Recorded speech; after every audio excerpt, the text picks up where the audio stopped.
Comme tous les mois, ces passionnés se réunissent pour élucider crimes et mystères. Ce soir, l'explication de texte porte sur le dernier livre de Blandine Lejeune, une célèbre avocate lilloise. Particularité de ce salon littéraire, ici, on ne lit que des polars régionaux, un style qui séduit de plus en plus un lectorat essentiellement féminin. On vit en même temps les situations parce qu'on la voit, enfin on l'imagine tout au moins.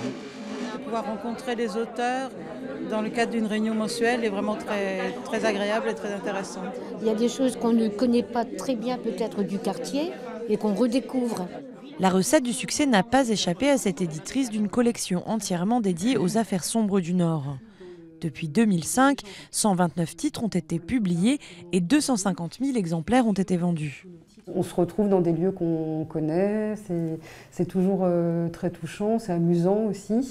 Et tout de suite, l'identification déjà naturelle que fait le lecteur quand il lit un polar, elle est renforcée.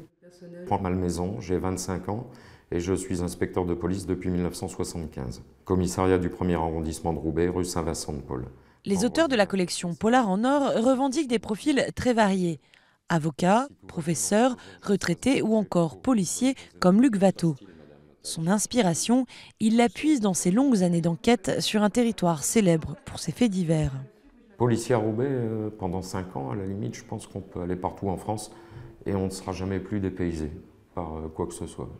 Parce qu'en 5 ans, je crois qu'on peut faire le tour de toute la palette des crimes et délits répertoriés dans le code pénal.